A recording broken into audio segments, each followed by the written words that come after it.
Shalom. Shalom, thank you so much for being here, for giving us your time on this channel and dedicating yourself not only to reading the scriptures, but also to studying them to delve into the depths of the earth and extract resources as valuable as gold and precious stones. Here on this channel, we value your willingness to learn and prepare. So we've developed a compendium of classes, like last week's on the origin of the Torah study cycle, whether it is annual or triennial, and the reasons for each, to prepare you for when we begin the new Torah study cycle on this channel in mid-October with the biblical portion, or Peshat. Since we already know why the Torah is studied annually and the agricultural origins linked exclusively to the land of Israel in the 3.5-year cycle, now it's time to delve into the levels or layers of Torah study. Because, as you already know if you're in our free course on the Mishnah, the Torah isn't always literal, or shouldn't always be interpreted literally. But how do we know these levels of depth when we dive into the ocean of the Torah? What are they for? How are they used? What are they? How many are there? What are they about?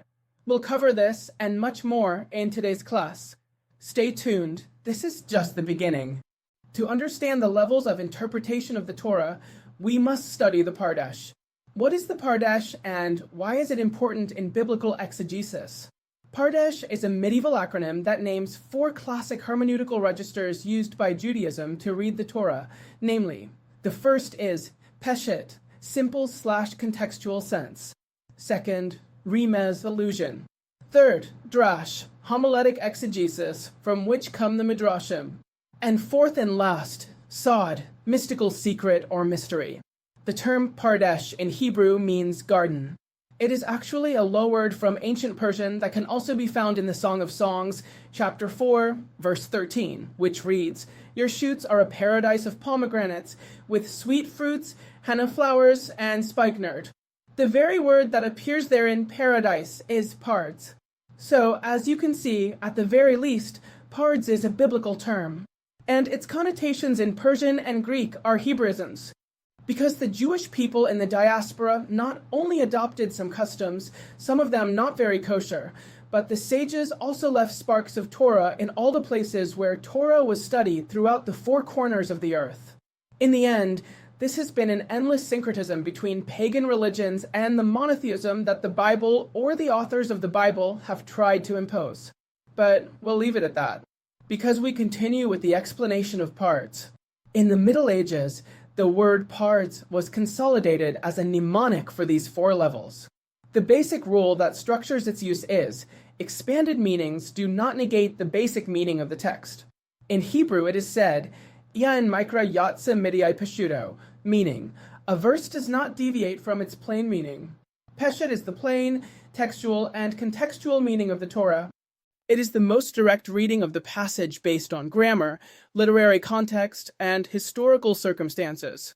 It is not always literal, but rather the reading that the text expresses in its context. Its guiding principle, as we have already stated, is Ian mikra yatse midiai peshuto, which appears in the Talmud, in Tractate Shabbat 63a, and in Yevamot 11b and 24a. The classic interpreter of literal Torah study is the famous medieval French sage Rashi, who also combines Peshat and Derash. Peshat is the basis for all subsequent exegesis and a pillar of halakhic derivation, along with the Derash. The second level is Remez, which means allusions and clues. These are meanings hinted at by the text, interplay of roots of Hebrew letters and words, patterns, and parallels in written expressions. I'll give you another example. The word Hebrew, Shaddai, which is one of the 72 names or titles that God has in the Bible. Its classic tools are gematria, which is the numerical value of each of the Hebrew letters, because in Hebrew each letter is a number. Another tool of Remez is the notericon, which are acrostics and abbreviations, and sometimes permutations, which in Hebrew is known as Temura. In fact, the word PaRDeS is actually a Remez, because it is an acrostic. The letter P stands for Peshat, the letter R for Remez, the letter D for Derash, and the letter S for Sod. Here I bring you an example of a Remez applied to the Torah. 318 Servants of Avram says Genesis chapter 14 verse 14. This is how oral tradition reads this verse, because it reads 318 as Eliezer by gematria, because the word Eliezer is equivalent to 318 due to its Hebrew letters. Remez is a code that is sometimes mathematical, that is gematria, but sometimes Remez is linguistic, as when notaricon is used in acrostics. Shaddai translates as guardian, meaning God is a guardian, but Shaddai in Remez is an acrostic of Shomer Dladet Israel, the one who guards the gates of Israel. In fact, this is the phrase written on many mezuzot, those Torah scrolls affixed to doorposts. What are the limits of Remez? It is suggestive and pedagogical. It does not legislate on its own. Halacha is based primarily on the written Torah and Talmudic exegesis. That is, halacha, or the rules for how to apply the Torah in life, only arise from the literal Peshat Torah or from the midrashim, allegories. The Remez is educational, but never legislative. Now we move on to the third level. The Derash, or midrashic exegesis, homiletic and legal. This is the level of Torah interpretation that has generated the most books. It is the most extensive, and the oral tradition is basically based on this level, just as you hear it. These are readings that extract normative and ethical teachings using rabbinic hermeneutical rules called midat, such as Hillel's 7 laws of interpretation, Rabbi Ishmael's 13, and Rabbi Eliezer ben Yosef Hajalolai the Galilean. Their most famous or typical methods are Ke'el Vachimer, Gzira Shava, Klal Yuprat, and Binyan Avi. But don't worry, because in the next class, we will delve into the ancient rules of Torah interpretation. For now, what we need to study are the levels of Torah study. A paradigmatic legal example? This is the most famous, an eye for an eye, as Exodus 21 verse 24 says, and the Talmud concludes that this means monetary compensation, not bodily mutilation. Why is this concluded? Because oral tradition itself, which is the key to interpreting the Bible, says that not all of the Torah was written literally. The most important aspect of Derash is that it is central and fundamental to halacha, or the normative law of each person, along with the Peshat, or literal level. And finally, we have the fourth level, the Sod, the esoteric or mystical meaning, the secrets of the Torah. The Sod is the inner, Kabbalistic, layer concerning God, the soul, and the spiritual structure of the world, articulated in the Zohar as a fundamental work of Kabbalah and developed by medieval mystics, and especially popularized by Lurianic Kabbalah, which is not the only school of Kabbalah, but is the most famous because it opened knowledge to the public, even to Gentiles. But I repeat, the Lurianic Kabbalah of the Ari is not the only school of Kabbalah. It is merely the most famous, especially on the internet. According to some, its function is theosophical and spiritual. It is not the first resource for establishing halacha, which is decided through Talmudic and poskim channels. Now that we know what the 4 levels of the PaRDeS, or the layers or levels of the Torah, are, can a verse be read in 4 different ways? Symbolic reading techniques at the mysterious level see in the text of the Torah Sfirot, divine names and emanation structures, and occasionally gematria and notaricon as mystical support. That is to say, the Sod has a basis in the Remez, but both are not normative in halacha. But if that's the case, why do we have so much Kabbalah in the Shulchan Aruch? That's a subject for another class, but I just want to leave you with the concern that Judaism, which is spoken of in the singular, is actually plural.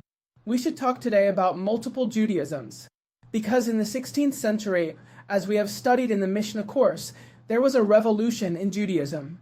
And that's precisely where Kabbalah appeared, with Yosef Karo, with the Ari or Arizal, because they all lived at the same time in Safed, a small town that still exists today in northern Israel, in the Galilee. What are the limits of mystical interpretation? Yes, of course. According to tradition, not all verses in the Torah have this ability, but many do. The most famous of these, used to explain the 4 levels of depth, is this verse, which is written 3 times, in 3 different parts of the Torah. This verse is found in Exodus 23 verse 19 and 34:26, and is also written in Deuteronomy chapter 14 verse 21. It reads, "You shall not boil a kid in its mother's milk." On a literal level, Peshat is a specific prohibition, repeated 3 times in the Torah, against doing what the pagans, the Canaanites, did in the time of Moses, boiling the firstborn kid in its mother's milk as an offering to a pagan god, an idol. But from this same verse in Remez, because it is repeated 3 times and uses analogous formulations, the sages infer not to cook, as well as not to eat or benefit from meat with milk. Therefore, to this day, halacha says that one cannot eat any meat with any dairy product at the same time. This is part of the halacha, or regulations of religious Jewry to this day. But there is a contradiction here, because for the sages of the Mishnah and the Talmud, halakhic laws are not made for the Remez. But why is there here? This is why it has been like this since the 16th century. Believe me, for saying this there is a lot of controversy, because today there is a lot of halakhic Judaism, but not a Mishnaic Judaism. And this creates great controversies among all the movements or Judaisms that exist today. But all of this comes from the 16th century. Remember what I tell you in the Mishnah. Judaism, in its more than 2,000 years of history since the Second Temple in Jerusalem was rebuilt, has gone through several filters, through moments of inflection. The 2nd century, with the obligatory writing down of the oral tradition in the Mishnah, was one of them, and the 16th century, with the legislation of all Jewish life, that is, the creation of the Jewish religion, a normative Judaism, contradictorily with much Kabbalah and mysticism, where many customs permeated halakha, was a rebirth of a new Judaism. In other words, in the 16th century, Judaism changed. And many Orthodox don't like to hear this, but it's a reality. Today's Judaism is more similar to a 16th century religion than to the free-spirited Judaism of the 2nd century and the era of the Second Temple in Jerusalem. In the Sod, the meat/milk separation can symbolize the separation of forces/sphirot on spiritual planes without altering legal practice. It's like separating light from darkness, separating 2 elements that come from the same place. In conclusion, we have that the PaRDeS are not for competing readings, but 4 complementary planes that organize how Judaism studies and applies the Torah. When you read the Bible, the Tanakh, or the New Testament, keep in mind that the Judaism of those days is more similar to that of the Mishnah than to Orthodox Judaism today. Anyway, let's continue with the class. On the verse, you shall not boil a kid in its mother's milk. At the Derash level, the Mishnah and the Talmud in Tractate Chulin 8-9, and in 113a, it unfolds a casuistry about what meats and milks the text is talking about. There is also a discussion about which birds, but what if birds don't give milk? Although some provide a milk-like food for their chicks. That is the Talmudic discussion. But their conclusions were not normative about what to eat and what not to. But remember the context.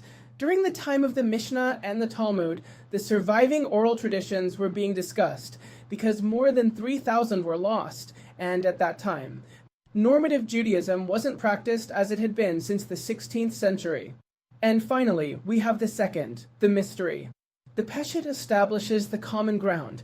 The Derash articulates norm and ethics. The Remez weaves cohesion and symbols, and the Sod opens theological interiority. Used well, and in their proper order, they preserve fidelity to the text and its polyphonic depth. Now, let's study the literal meaning of Peshat, an in-depth, comprehensive, and practical study, with examples and problems. We will examine its rigorous definition and central rule. Peshat is the plain, contextual, and grammatical meaning of the biblical text, what the passage communicates in its immediate linguistic, literary, and historical context. The Talmudic maxim that defines it is, once again, Yain Mikra Yatse Midapashuto, no verse deviates from its plain meaning, formulated in Tractates Shabbat 63a and Yevamot 11v and 24a. In short, what this means is that subsequent interpretative layers do not suppress the Peshat. But there is an important note. Plain does not equate with literalism without nuances. Peshat takes into account language, style, genre, parallels, and figures of speech, hyperbole, metaphor, and avoids imposing allegorical or mystical readings on the basic meaning. For example, basically, the discussions of the Mishnah between the Hillel and Shammai schools were discussions in Peshat, based on the literal meaning of the text. Another example is that Rashi, from the 11th century, declares his intention to prioritize the Peshuto Shel Mikra over the Midrash, even though he integrates both Peshat and Midrash in all his commentaries. Note that he says the literal meaning is the most important. Today, academic, archaeological, and historical studies are based on the literal meaning of the text. It is the basis of everything, and nothing should contradict it. In fact, the written Torah, which is literal, was written precisely to limit so much interpretation. Now, let's delve deeper. What are the foundations of the literal text of the Torah? You would say the scroll itself, and that's true, but there are textual variations, which greatly complicates the picture. Because from Moses to us, much water has passed under the bridge of Maracaibo, of course, as a saying often paraphrased by my dear brother goes. Textual variants mean that texts have come down to us from the ancient world that have different details, letters, and words. An Orthodox rabbi won't teach you this, because that's the religion, but we seek the spirit. A textual variant tells us that there was an original, but there are copies with small, very minimal differences, but they alter the literal meaning of the texts. The first basic text for modern Judaism comes from the Masoretic text, and there are also significant variants in the texts found at Qumran, which warrants a special class just to discuss this topic. Why is what was found at Qumran so important? Because they are original texts from the Second Temple period. There are even scrolls from before the 1st century, which are original, although badly destroyed, but original. So they were not subject to changes in interpretation or human errors by copyists. They are original texts from the biblical period. That these texts have come down to us survived is a miracle. And we have linguistic proof of this, because in many Latin languages we have two is, the Greek y and the Latin I. A miracle, ladies and gentlemen. And this, although it captivates and excites scholars, those of us who want to know the truth about our past, to understand our present and build our future, is a kick in the balls for many ultra-Orthodox rabbis, pastors, and priests. Just as you hear it, so it is, because you won't find these people talking about Qumran, because their dogmas are falling apart, even though they say they have no dogmas and blah, blah, blah.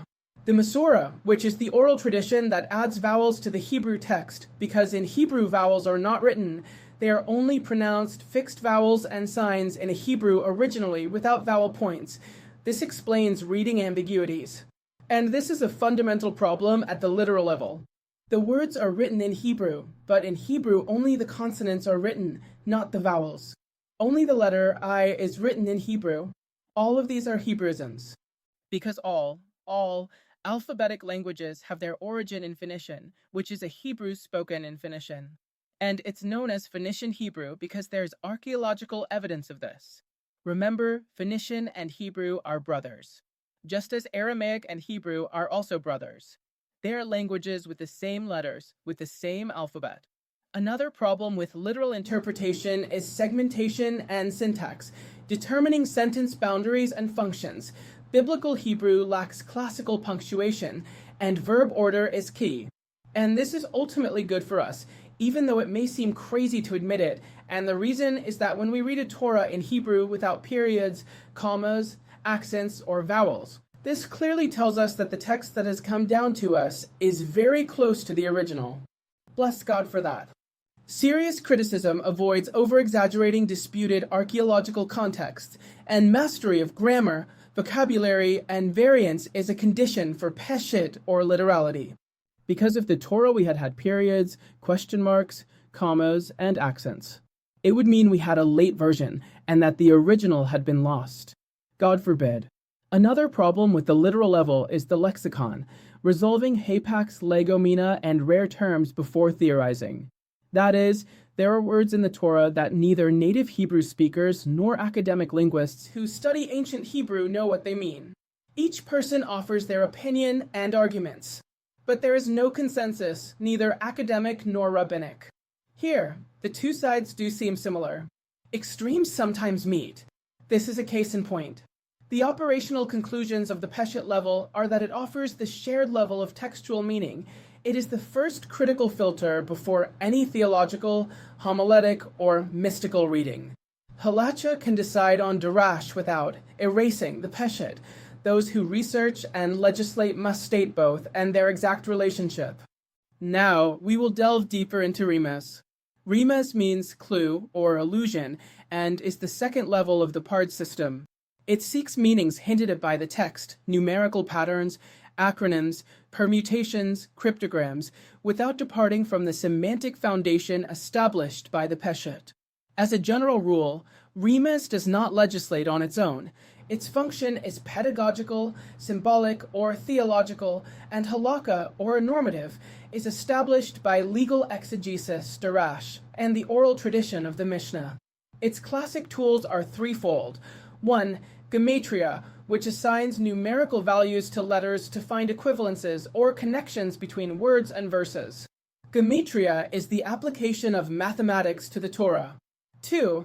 Notaricon are acronyms or decomposition of words into meaningful initial or final letters. It has a Haggadic use, that is, to tell morals, but it is not halakhic or normative. The notaricon is to decode the words of the Torah. 3. Tamira and serif. These are permutations or substitutions of letters. Their best known form in the Bible is the Atbash cipher, which replaces the first letter with the last letter of each word, thus creating new words to uncover hidden codes.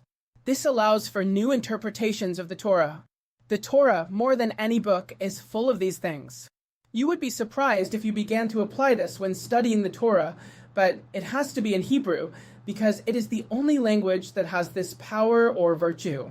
The Hebrew letters are the vessels of the Creator's will, because He created the universe with His word, that is, with the Hebrew letters. Their methodological limitations are based on the fact that these techniques do not nullify the plain meaning or supplant legal derivation. Its value is suggestive and allegorical and depends on the discipline of application, consistency, spelling, and textual corpus. Now let's delve a little deeper into Derash, the origin of Midrashim. What is Derash and what is its purpose? Derash means to investigate, to extract, to open. It is the hermeneutical record that deduces teachings, legal, halacha, and moral/theological, Haggadah, from the biblical text through formal rules of interpretation, known as medat. Unlike Remez, allusion, Derash is the channel that underpins normativity in Rabbinic Judaism, along with Peshat. It is traditionally systematized in collections of halakhic midrash, such as the books of Mechilta, Sifra, and Haggadic midrash, such as Bereshit Rabbah, for example. The most profound aspect of Derash is that they are rules or midot of interpretation, but there is not just one school. There are three schools. Namely, there are the 7 rules of Hillel, which are Kal v'A Chomer, Gezira Shava, Binyan Av, of 1 or 2 texts, Klal Uprat and Prat Uklal, Kayatsa Bo Mimikam Aker, and Davar Hatlandmi and Yano, on the context of the text. In a future class, we will only explain these 7 laws of interpretation of Hillel, because this topic is worthy of a separate class. But there are also the 13 rules of Rabbi Ishmael, written in the prologue of the Sifra, which are a classic canon recited in the liturgy. He, Rabbi Ishmael, basically expands, orders, and separates the 7 laws of Hillel into 13. But the foundation is the same, except that Rabbi Ishmael is more detailed and explanatory than Hillel. And finally, there are the 32 rules, according to the Baraita attributed to Rabbi Eliezer ben Yoz the Galilean. These laws of interpretation are especially useful in the Haggadah, parables, analogies, and proverbs. That is, Rabbi Eliezer's 32 laws are important for creating teachings, parables, such as the teachings of Jesus Yeshua, which are in parables. These 32 laws are not designed to legislate, but to educate, so that the Torah enters your mind and heart. Incidentally, I find it very curious that the 32 laws for teaching Torah were compiled by a rabbi from Galilee, Rabbi Eliezer, and that Jesus, or Yeshua, who taught in parables, also lived and preached in Galilee. Coincidence? This, at the very least, is very interesting and deserves to be studied by Jews, Christians, and anyone who wants to know what really happened during the Second Temple period, because in this period there is a message for all subsequent generations. Now, we continue. I mentioned the Baraita above. What is this? What does it mean? They are Mishnayot that did not enter the official canon of the Mishnah, written and edited by Yehuda Hanassi, but were preserved to be discussed in the Gemara centuries later. Because the Baraita is basically a teaching that contradicts the Mishnah, that is, they are oral traditions that are different, or in other contexts, from what was compiled in the Mishnah. In other words, the Baraita are declassified documents or traditions declassified by the Talmud. The Talmud basically teaches that if you don't understand the contradiction, then you're not understanding anything. The truth is often a contradiction in terms. This is the message of the Talmud, which is why Talmudists are geniuses. I have no doubt about this. If you don't already, you should study Mishnah with us in our free, public course on this YouTube channel so that you understand Judaism from the core. And finally, I offer you here a study of the Sod level in the hermeneutics of PaRDeS. Sod designates the esoteric layer of the Torah, mystical and theosophical readings that explain the relationship between God, the cosmos, and the commandments, mitzvot. It is important for you to know that it never replaces the Peshat or the normative exegetically layers. The Sod is an internal dimension that operates through symbols, structures, and mysteries. The classical literature that shapes it is Kabbalah. Its basic foundations are the Ein Sof, the infinite, which designates God in his absolute transcendence, prior to all manifestation. From the Ein Sof emanate the Sefirot, 10 emanations or attributes, through which the divine becomes knowable and operates in creation. The Sefirot are 10 degrees or channels. They could also be like 10 transistors that progressively modulate the light from infinity to matter. The 10 Sefirot are Keter, Chachma, Bina, Chisid, Gevura, Tiferet, Netzach, Chod, Yesod, and Malchut. The 10 Sefirot articulate both the structure of the cosmos and the hidden map, or hidden will of God. The Sefirot are the branches of the tree of life, which is like a map of the cosmos. Kabbalah also speaks of the four worlds, Alamat Atzalat, Bria, Yetzirah, and Asiya. These worlds are a descending chain of manifestation and are a framework used to locate texts, souls, angels, and ritual acts. In fact, the four worlds are related to the four levels of interpretation of the Torah. Asiya is matter and is the Peshat or literal level. Yetzirah is the spiritual world of forms and is the Remez. Bria is a higher spiritual world, and therein lies the Derash. And Sod is the mystery of oneness and is in the world of Atzalat, where the mysteries, the seals, are found. The Sod has rules of prudence. The Sod does not cancel the Peshat or legislate for itself. Halacha is decided by the Talmud and the Poskim, the principle of lo bashamayim high, meaning that the Torah is on earth, not in heaven. Some poskim incorporate Alpi Kabbalah practices, but the majority approach does not allow Kabbalah to supplant halacha. Tradition has restricted access to the esoteric due to the risk of misinterpretation and spiritual harm. This is not a game. Hence the need for qualified teachers and mature judgment. The famous age of 40 is a halakhically disputed cultural norm, but it reflects historical caution. The Talmudic story of the four who entered the PaRDeS illustrates the dangers. For sages from the Mishnah era entered the PaRDeS, studied Kabbalah, and upon leaving, 3 went mad, leaving only one who survived. This is a message for you not to play with your soul, nor with the hidden codes of the Torah. Be patient. One of the reasons for Adam's grave sin in the Garden of Eden is his lack of patience, because had he waited, he could have eaten the already ripe fruit of the tree of the knowledge of good and evil. First, start by learning to read and speak Hebrew. That is the first step to reading the Torah in its original language, which is the literal Peshat. Because, based on what has been studied, a translation doesn't even place it at the Peshat level, but even lower. Be patient and humble, because to dive into the depths of the Torah, you must first learn to swim and breathe with oxygen tanks on the surface. Otherwise, the risk is great. Everything will come as a bonus. If you listen to this class, it's for a reason. See you in the next video.